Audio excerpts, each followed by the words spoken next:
Okay, and welcome to this week's Red Shirts Die First. It's episode number 4 today, and we're actually doing episode 5 of season 1, The Last Outpost. I'm Andy, and with me as always is Tom. Hello. Hello, how are you doing, mate? I am good, I'm ready to talk The Last Outpost, especially after last week's fucking shambles.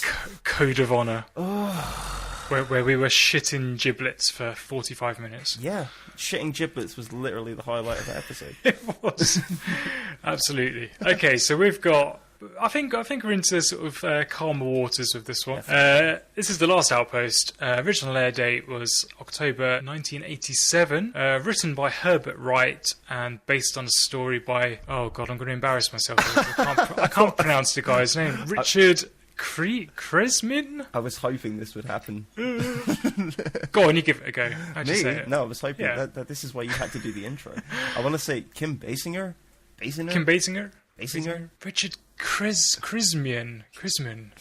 Oh, I'm butchering it. Sorry, Richard. San Diegans. If you're still alive, I'm really sorry. You know. It's 1987. I don't know. He might be dead. Is he dead? Yeah. Forget the episode. Should we just find out if Herbert Wright and Richard Kresmin are still alive? Anyway, let's get on with this. So the one-line synopsis, stolen as ever from the Memory Alpha website. Thank you.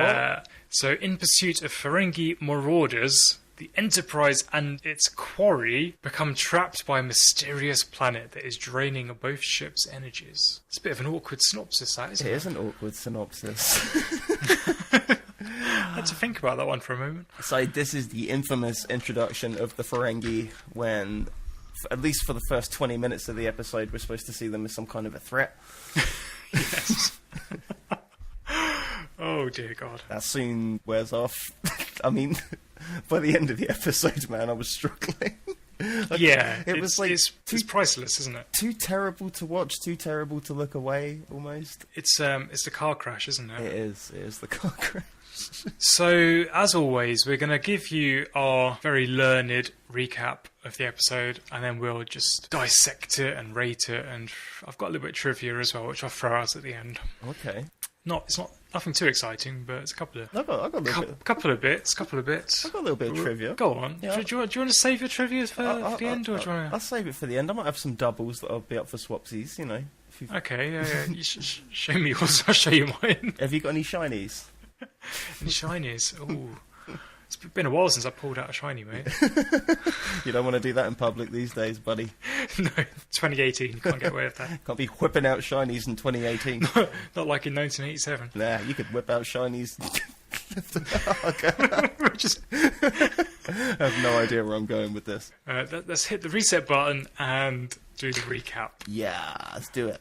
Okay, so we start off in a very traditional fashion with a captain's log. This is kind of like one of the hallmarks, isn't it, of The Next Gen? It is. I think most episodes start with a captain's log. It's not as awkward as last week's captain's log entry either. That's like stardate 465.37.4254. They just add an extra point in there. It's like... What year is this? Picard just ad-libbing this at this point. They don't actually know. They're just jumping, we find out it's like jumping decades, you know. So the Enterprise has been sent to intercept a Ferengi ship and recover a T9 energy converter. There you go. Do we have any information on the T9 energy converter? No, but I wasn't even that inclined to check. I'm doing a really quick... Here we go. I've got it on Memory Alpha. Okay. It's a piece of sensitive equipment used on some remote Federation outposts. That's all we've got. Okay. So, basically, from The Last Outpost. Okay, so a T9 energy converter, aka a plot device. It's been stolen by the Ferengi from an unmanned... What was it? An unmanned outpost on Gamatory 4? Yeah, good memory. Gamatory 4. Yeah. And this is this is of course their first encounter with the Ferengi. It is.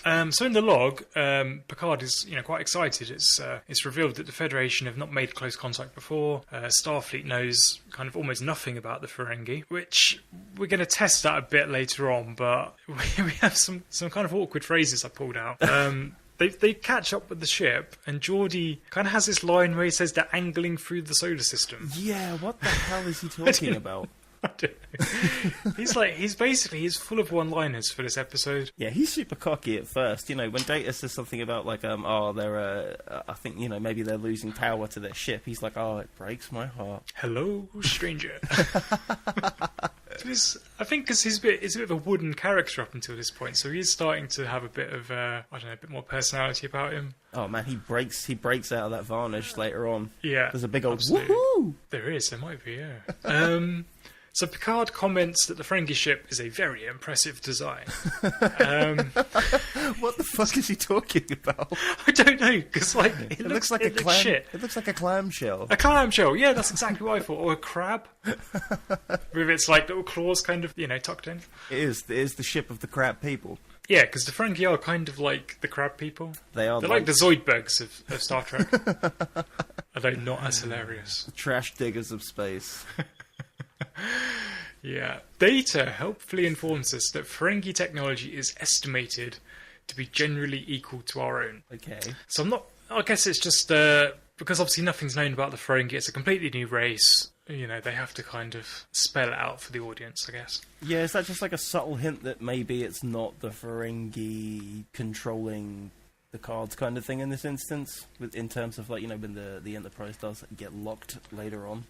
They think the Ferengi are responsible, but they're not supposed to have that kind of technology. Yeah, that's right. I mean, there's a lot of back and forths over the next few scenes where they try and figure this out. But anyway, the Ferengi ship drops down into sort of sub-warp speed, and then it appears to sort of fire on the Enterprise. It does. Warning shots, really. Warning shots, yeah. And then the Enterprise suffers power failures. And then this is a bit that I was kind of alluding to earlier. So Worf kind of comments, immobilized by the damn Ferengi. Oh, yeah. He's got an axe to grind, I think, man. He does. I don't know how you thought about this or how you're going to think about this.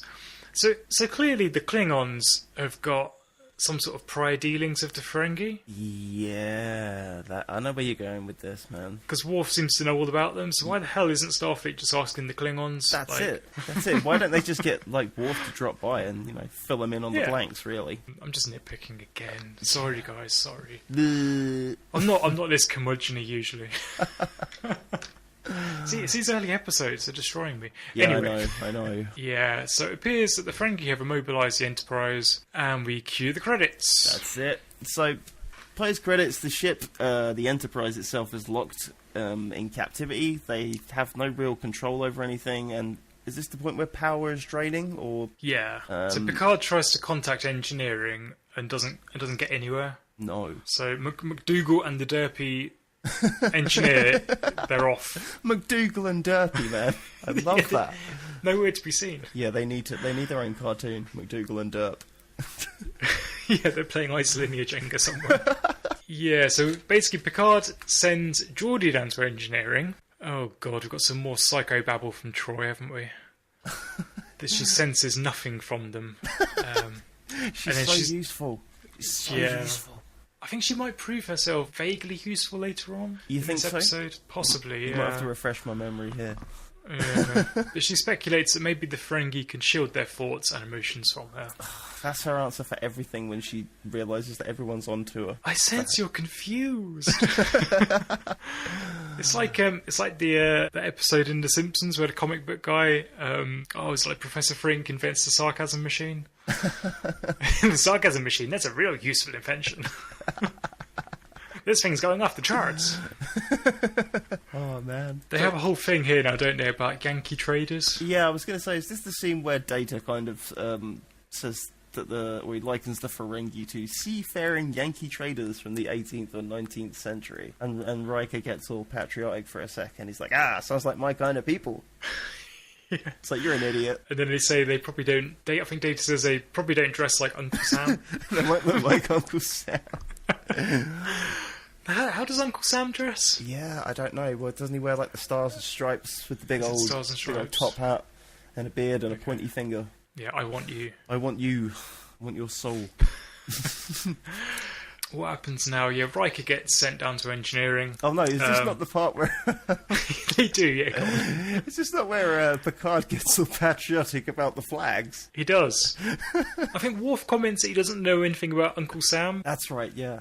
And then there's this whole like tangent about flag colours. Yeah, it's something to do with when nations used to be in competition with each other, the Americans would use the red, white, and blue, and then he gets all sort of teary-eyed. He's like, whereas the French would use proper. The proper order of I can't even remember.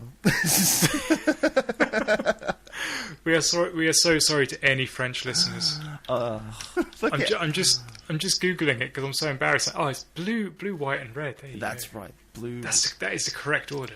And then I think Data just reels off a whole load of other flag colours. It's just another It's just another excuse for someone to tell him to shut up and him to just be kind of confused. Like, oh. Do you know what's? I've made a little note of this. Do you know what's really amazing? Like, we're actually 9 minutes in, so this is like a quarter of the way through the episode. I know. Has anything actually happened yet? No, that's what I was going to say as well. The pacing of this episode is really odd. I just kind of kept glaring at the time, and it's like, oh, so much left, so much left. Oh fuck, there's like 8 minutes left. What the hell? Yeah, it goes really slow and then really fast. Yeah. So we cut down to engineering. Riker and LaForge are trying to come up with this plan where they're going to jump the Enterprise away using the warp drive. Yeah, he says something like there's just enough of a delay between the lock that's apparently on their shields and ship's controls that they may just be able to pull off this weird reverse and burnout maneuver that they've got planned or whatever.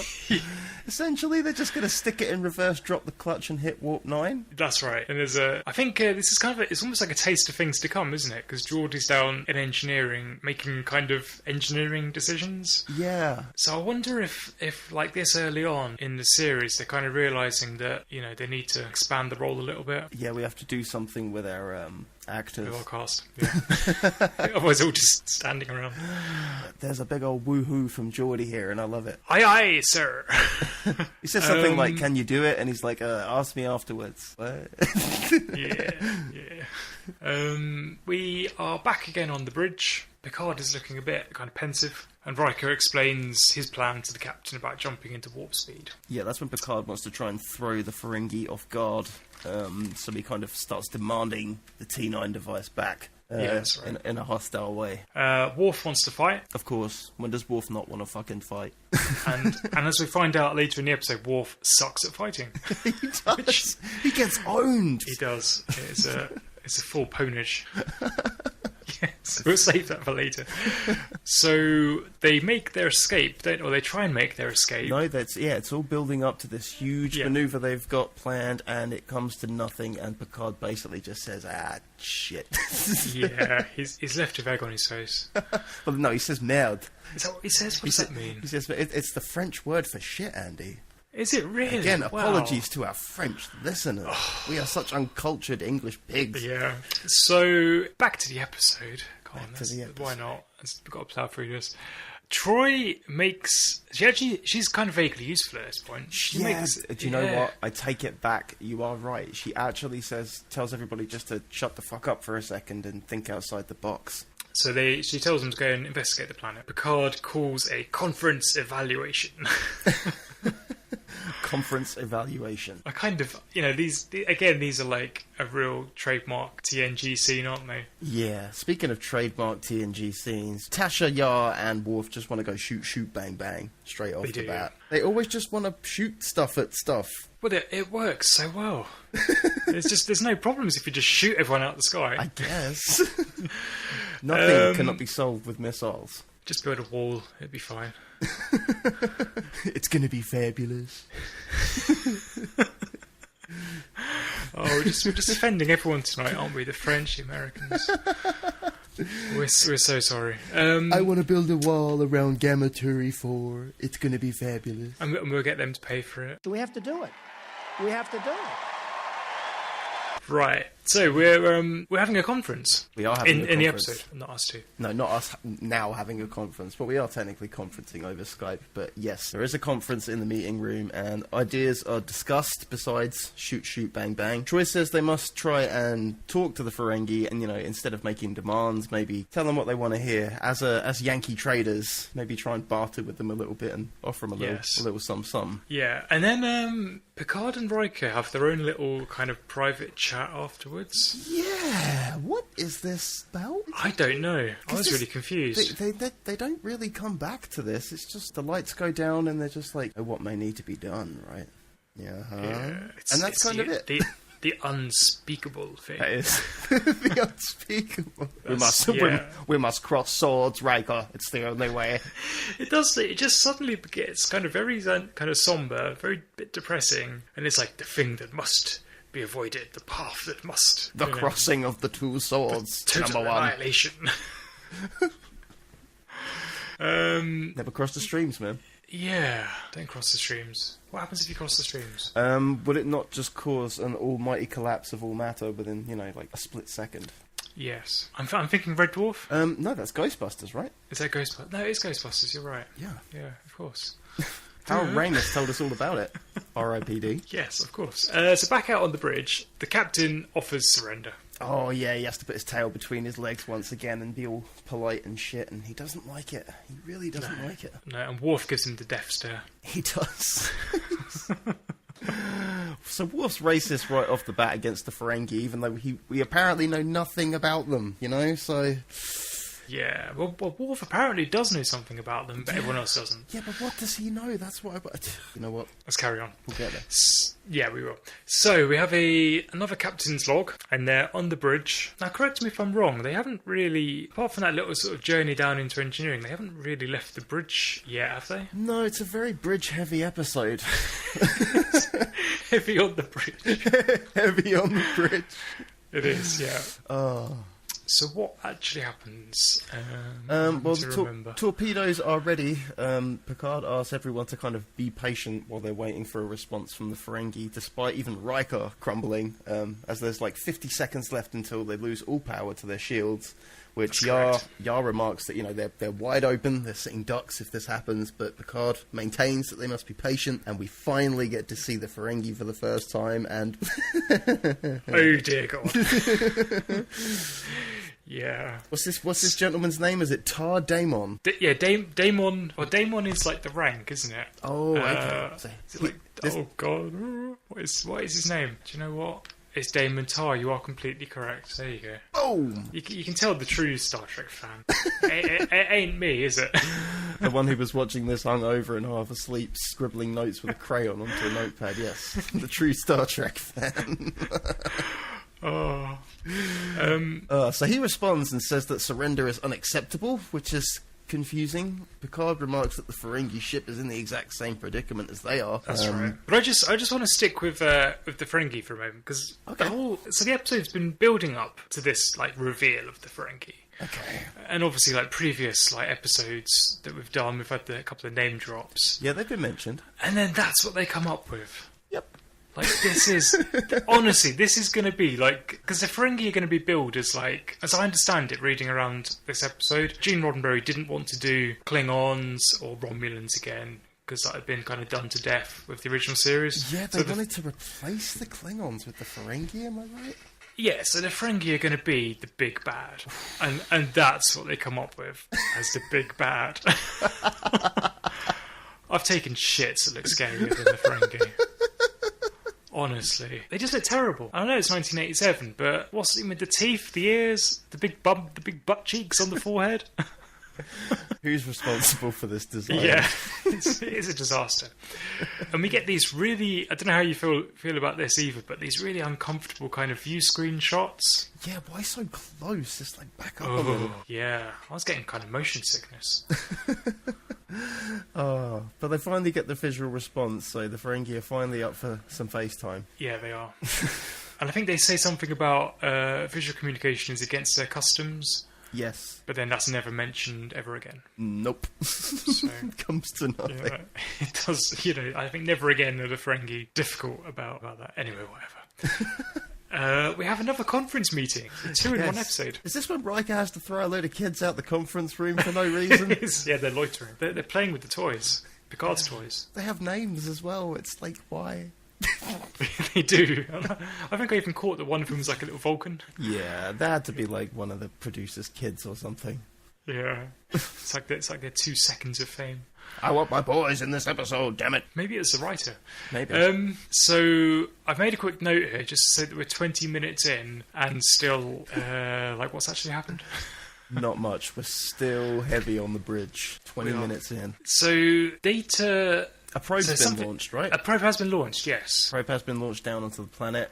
Data remarks that it is a Class M planet with no signs of life, but once belonged to the Takon Empire? Yes. Which, that's right. It was a huge space station once home to trillions with extremely advanced tech. Yeah, and it's like some really ridiculous length of time ago, like 60 gazillion years ago. Yeah, it's like an impossible length of time, and supposedly they fell prey to a supernova. Yeah. But Picard remarks that maybe this planet could have been unaffected, but during this, Data's busy dicking around with the Chinese finger trap for no reason whatsoever. He is. I love it. I absolutely love this.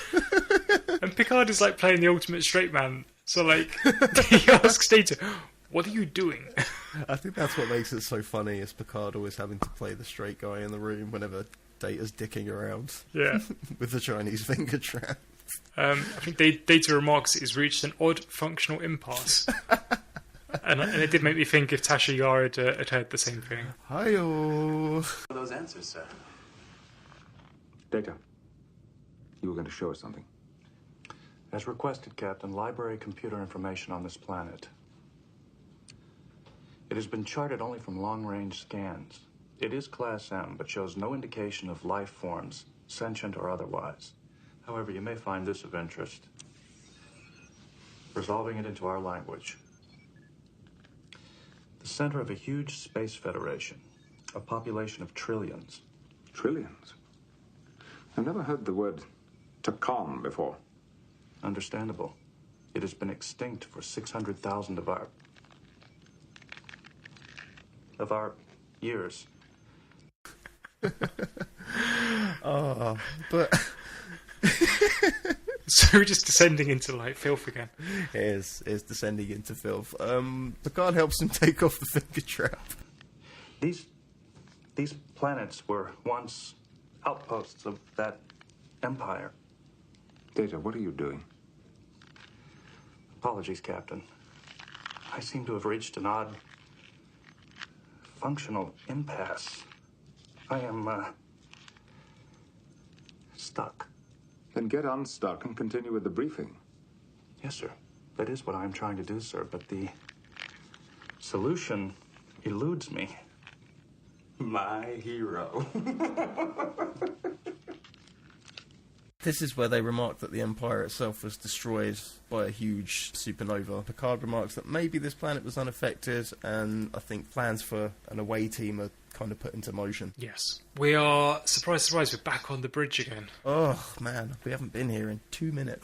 So the energy drain is critical now. The shields are offline, and they chat with the Ferengi again. And this time the camera is just it's so close up. You can see back of the tonsils in the actor's throat. It's real pressed up to his cheek. Why?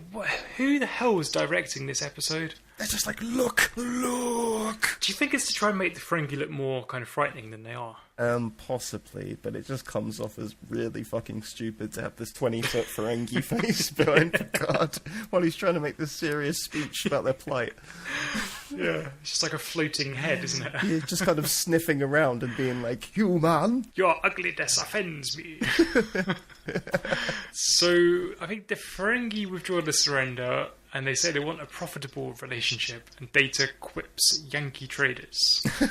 Under his breath. Yeah, task triggered straight away. Geordie's just like, "They can hear you, dumbass."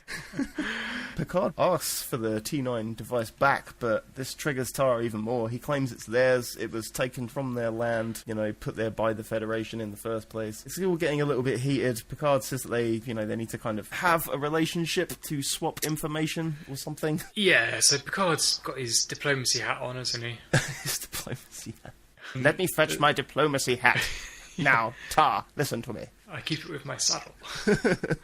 So what happens? Troy senses that he's hiding something. So all of her hard work from earlier on in the episode is undone. Yep. With that statement of just obvious, yeah, of course he's hiding something. I mean, Yep. And I think Riker and Worf, loads of them in fact, Data, LaForge, Jarl, they all beam down to the planet below. Yeah, this is after Picard says, because he's having this big old conversation with Tar about trust, and Tar just keeps kind of laughing it off, and he says, look, we need to test this working relationship together. I propose we join forces and head down to the planet to find out what's what. Tar says that they will beam a science team of 3 down to whichever coordinates Picard picks, and they're going down to the planet. Yes. So when they beam down, the transporter seems to like separate them out a little bit. So Riker's alone and looking a bit kind of bewildered. He finds Data kind of playing with the crystals. Yeah, these weird kind of crystalline shards that are sort of poking out everywhere. Yeah, and Data quips they're nothing to write home about. Which is kind of... there's a few of these little moments, isn't there, in this episode? Yeah, just these Really? weird asides with Data being cute and confused. Yeah. They find Geordi hanging upside down. They do. I didn't really understand this. No, I don't really understand how they got separated, but I guess it has to do with the kind of the way energy is dispersed on the planet's surface. Because later on they're trying to use their phasers and the blasters are just kind of going all over the place. I made a little note when I was watching this that the planet's got it's got this awesome kind of black metal vibe to it. Yeah, it does, totally. I kept seeing like Abath like popping out of the mist. With Hawk behind him. Yeah, it just needed him to pop up and be like, battles in the north!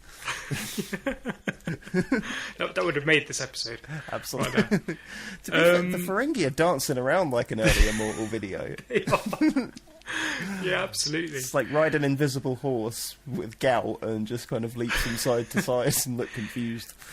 They are like the little kind of ADHD goblins, aren't they? ADHD goblins. Or little kobolds or something. So yeah, they are seen kind of lurking in the fog banks, kind of doing their little skittery kind of whatever it is they're supposed to be doing. Yes, the supposed science team of 3 beamed down from the Ferengi ship, and they just hit them with these weird blue whip things. Energy whips. That's it. Do do do do.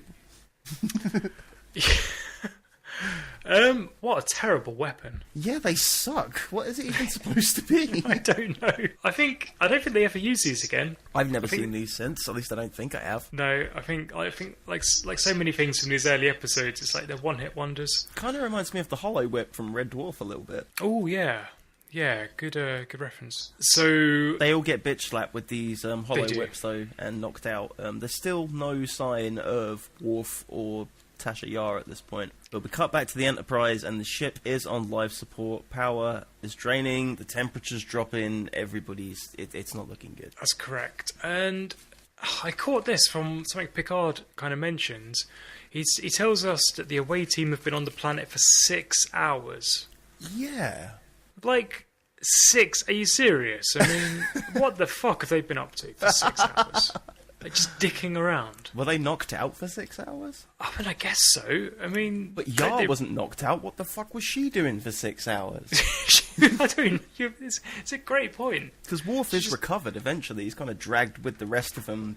Yeah, the great Klingon warrior. This kind of outcrop. Yeah, the great Klingon warrior. Gets the drop on him by a couple of weird gerbils. He does. Black metal gerbils. So back on the planet again, the Ferengi steal. They kind of make this whole big thing about stealing one of the communicators. Yeah, they're like, ooh, it's gold. It tastes like gold.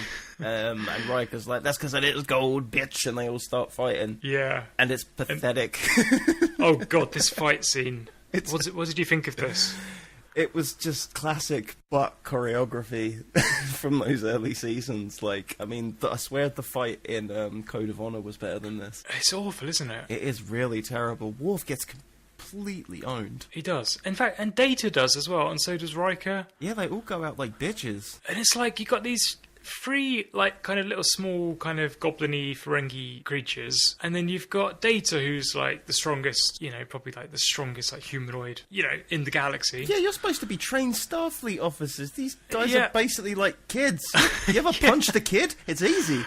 You've got Worf, legendary Klingon warrior. Like you say, he just gets absolutely pwned. And Riker is, like, twice the size of these Ferengis. Again.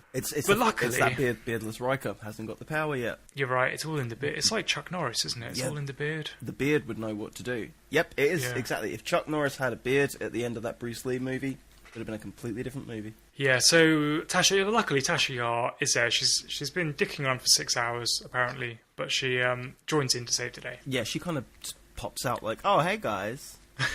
What's happening? Oh, hi, Danny. And then the Ferengi are immediately interested in Tasha Yar. Yeah, I've just got a note that says Ferengi are grossed out by feminism. Is it feminism or just females in general? You clothe your human females. Yeah, it's like you arm them and let them have jobs. Have names? They have names and they're allowed to have jobs and they're allowed to wear clothes. What in the fuck is that about? Yeah, that's actually something they carry on, isn't it, with the Ferengi? That is a trait of their race. It is. It's kind of funny in places, but it's a bit weird. It's true. You work with your females, arm them, and force them to wear clothing.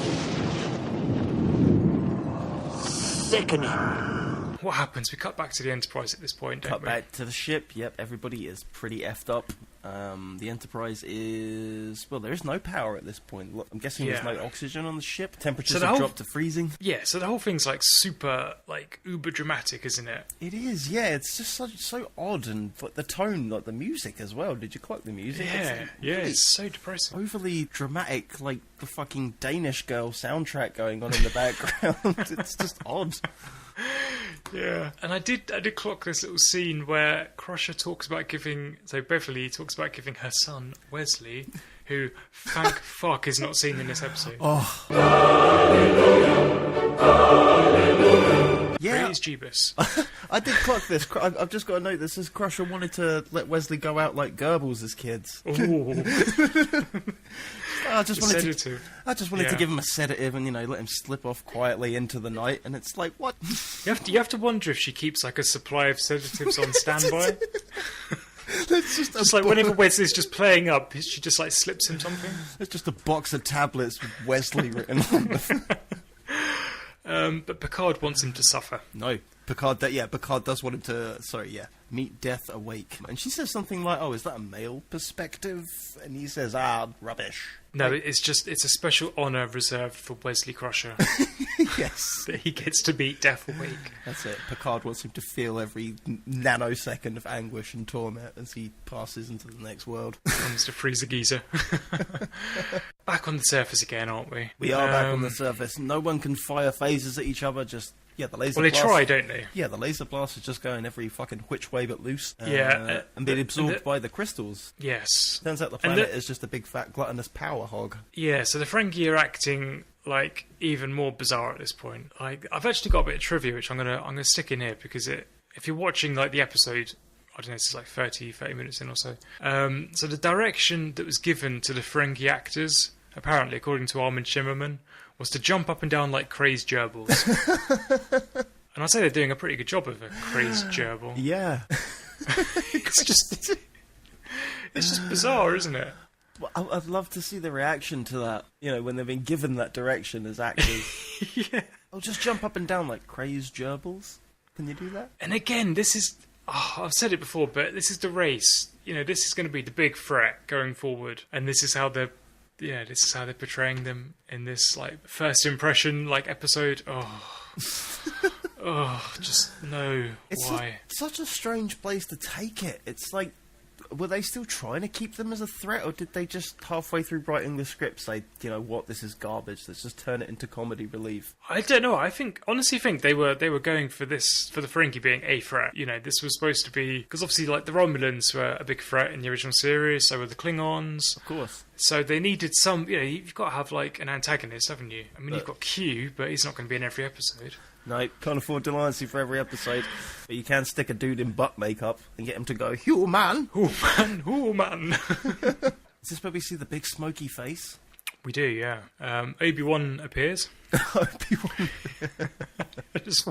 He's got like a really kind of Obi-Wan Kenobi look, isn't he? Yeah, and this kind of weird leaning stick, this leaning post. Yeah, it's like a scythe. It's like a scythe, is it? Yeah, that's right. It is an axe, actually. My bad, because he thrusts it later on. Did you see?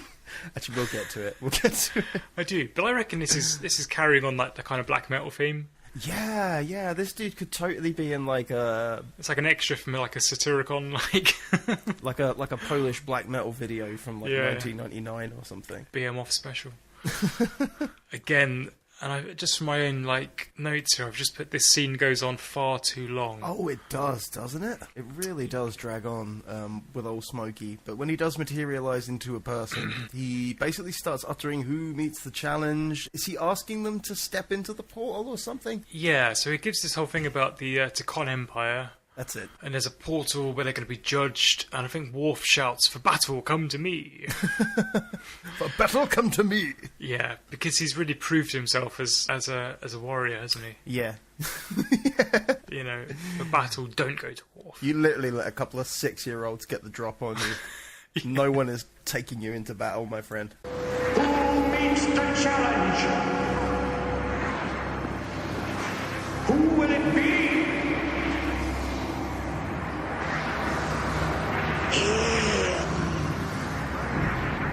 You have awakened Portal 6-3. Do you petition to enter the Empire?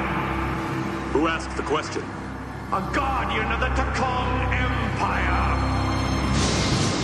But we find out that Smokeface's name is in fact Portal 6-3. Is that his name? It's Portal 6-3? Okay, I just put old guy. Old guy? Old guy works. But they just call him Portal after that, I think. Okay. But he's asking who wants to enter, and Data starts breaking this dude's brain with some truth bombs about the decade that they're currently in. That's right. And then, kind of really, really suddenly, Riker and the old dude just become, like, kind of best buddies. Well, the Ferengi start throwing the humans under the bus big time, don't they? They're basically saying, you know, they're responsible for this, they attacked us unprovoked, want to serve the Takon Empire, profit-free. And this is where Portal does this really crap... Is that really his name? Kung Fu move. Did you see, like, the sped-up... kind of axe flipping footage of him moving towards Riker? I did. Watch it back. It's terrible. But yeah, immediately they become like best buds, and him and Riker start kicking it over, you know, a couple jazz cigarettes and talking about Sun Tzu. That's right.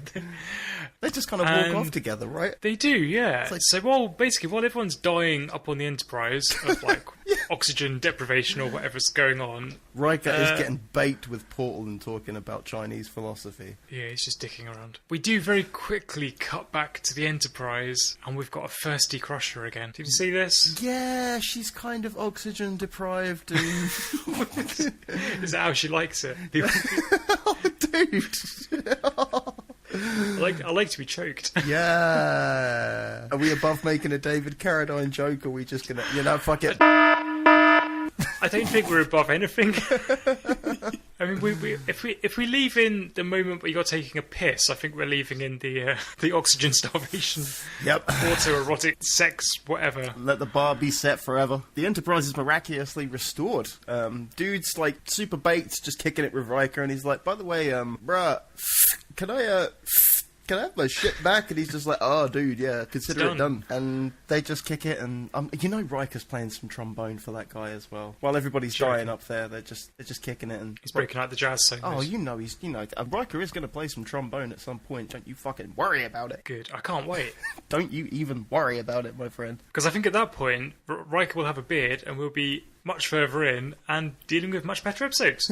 So bring it on. Riker will have a beard and a little bit more of a gut. Yeah, he does look quite svelte, doesn't he? He is very svelty, and he's in these early eps for sure. So yeah, the old guy who I'm just going to keep calling old guy, but you call Portal. He just he descends back into the fog, doesn't he? Yeah, he asked them what do they want to. He asked Riker, what of the Ferengi do you want me to just do you want me to fucking kill these guys or what? Yeah. And Riker's like, no, they kind of remind me of our own species a few hundred years ago or something. And it's like, a few hundred years ago? What are you talking about? So that's us now, isn't it? Yeah, I guess so. So maybe when I go into sick burn. Yeah, I might go into work tomorrow just acting like a Ferengi. Morning, human. Ooh, my human female colleague is wearing clothing. It's probably for the best. Yeah, maybe, but yeah. Old guy / Portal needs to take a huge weed nap, and that's it. That's it. He's gone. He is. The T9 is returned to the ship. Yep, the random request widget is returned. And Riker makes a request to send a box of Data's finger traps over to the Ferengi ship. Yeah. As a gesture of goodwill. I thought that was brilliant. It's just such a good way to end the episode. It is. And that is it. That is the end. That's a wrap. That is the last outpost. So. Yes. So, Tom, go on. What do you think? Compared to last week's episode, like I say, this is basically Citizen Kane. But. Yes. In terms of just, a general Star Trek episode, it's not too good. I mean, it's not terrible, but it just kind of it meanders for a long time. A really, really long time. It doesn't really go anywhere. There's some funny moments, a lot more room for character development and stuff, which is nice. But I mean, I don't know what they were thinking with the Ferengi, because it's so tacky at the end when they're kind of just jumping around like like crickets or something. But it had its moments. I'll say that much. Had its moments. Yeah, so I mean, I'm kind of the same. So again, the Ferengi, they're trying to portray him as this threat, aren't they? And with these like crazy close-ups they do early in the episode, they kind of seem vaguely threatening. But then when you actually see them on the surface, it's just there's just no credibility there, is there? No. I think we're kind of looking at it through sort of 2018 eyes. That we've seen many a Deep Space Nine episode and whatnot. But how do you think people felt at the time? Because I think reading sort of reviews of the show immediately after it aired, I think people were still fairly negative about the appearance of the Ferengi, even in 1987. They weren't really buying it. Well, I actually watched pretty much all these episodes when I was still 10, 11 years old, maybe a bit younger, and I do remember always hating the Ferengi episodes. Yeah, because I just thought they sucked. Yeah. I always wanted to see the Romulans or the Klingons or, the Borg when we finally get to see the Borg, Yeah. Now we're talking threatening, whereas the Ferengi are just kind of goofy and annoying. Yeah, that's right. And the whole kind of chasing profit thing is like their modus operandi. It's a one-note joke, honestly. Yeah. Just general kind of notes on the episode, though. I mean, it's, again... We've said it before, the pacing is kind of all over the place. Very bridge heavy, as we've said. Heavy on the bridge. Heavy on the bridge. We have 2 conferences. We have a lot of captain's logs. And really, I think you could have condensed this episode into about 20 minutes and not lost anything. Yeah, I think you could as well. There's a lot of filler. I wonder how many rewrites this had, in terms of what was possibly submitted initially by Herbert Wright, or Ooh, go on. By who? No, it was based on a story by Richard K. Richard K. Nicely ducked. Gonna call him Richard K. Special K. Have we got any ideas on what we're going to give this episode in terms of a grade? I don't know, but hold that thought, because I'm gonna give you a couple of bits of trivia, and then we'll think about a grade. Are we trading trivia cards now? Well, I've got one which was kind of interesting. I've literally got one, so you should probably. You've got one. Do you want to? Well, I've only really got one, so it's okay. You can go. Go on. So originally, this episode was planned to be quite different, and it would have involved the Enterprise facing down a Ferengi warship whilst orbiting the planet. So not just the kind of whatever the Ferengi ship is they've got in the episode, but there would have been like an actual warship. Yeah, what I was going to say, what kind of ship do they have in this episode? Is it just supposed to be like a kind of trading ship, or it's like a crab class, isn't it? Crab class, conch class. But originally, so I don't know how true this trivia is, but they're originally going to be sending an away team down onto the planet to face creatures that were going to be described as a mixture of Earth dogs and Ferengi Uvuks, which I'm guessing is some sort of animal. Okay. And I don't know how this was going to be shown, but originally the Ferengi were going to have green blood. And at the end of the episode, the planet would have been turned into a giant shared library for the humans and Ferengi. Oh. So that's what we could have had. I honestly think they may have changed for the better. Yeah, because that sounds pretty terrible, doesn't it? That does sound awful, although I do want to see these Earth dogs and Ferengi Uviks. Yeah, I did actually try to do a little Google search on those. I couldn't get anything other than this episode. Yeah, I have no idea what the fuck that's supposed to be. No. I guess that's just some weird Ferengi animal, possibly. Yeah, I reckon so. Go on, what's your trivia? My trivia, well, this episode did guest star an actor by the name of Armin Shimmerman, who played a character called Latek, who was part of the scientific away party down on the planet. But he would also later go on to play the legendary Quark in Deep Space Nine, and subsequently was also the voice of Andrew Ryan in the game BioShock. So, there you go. And was also Principal Snyder in the Buffy the Vampire series. Oh, Buffy the Vampire Slayer series, I should say. Deep cut. There you go. Deep cut, my friend. But yeah, you're right, that Andrew Ryan voice acting, incredible. Yeah, it's actually funny, because I did read an interview with Armin Shimmerman a few years back, and he said that, basically everyone involved with this episode was kind of really embarrassed by the way the Ferengi were portrayed. No shit. He does get to play a Ferengi again on TNG. I forget the episode, but it's the second series one. But he basically said when he took on the role of Quark in DS9, his one objective was to kind of undo the shit that was the last Outpost. Do the damage done. Undo the damage, yeah. Oh, man. Go on, what's your rating then? My rating for this one, I'm torn somewhere between D+ and C-, honestly. It's not a great episode for me. It had its moments and was obviously a lot better than last week's episode, but last week's episode may be one of the worst TNG episodes of all time, next to Shades of Grey. So, I mean... Yeah, I think I'm going to have to go D+ on this one, man. Yeah, do you know what? I'm gonna meet you on that as well, yeah. I didn't hate it, but I didn't really love it that much. Yeah, no, I'm gonna go D+ as well, because we gave Encounter at Farpoint a C-, and that's a much better episode than this. So to give this one a C- would be, I think D+. I mean, it has got. I do love the the data finger trap moments. Brent Spiner saves the day again. He does, yeah. But yeah, that was the last Outpost. Yeah.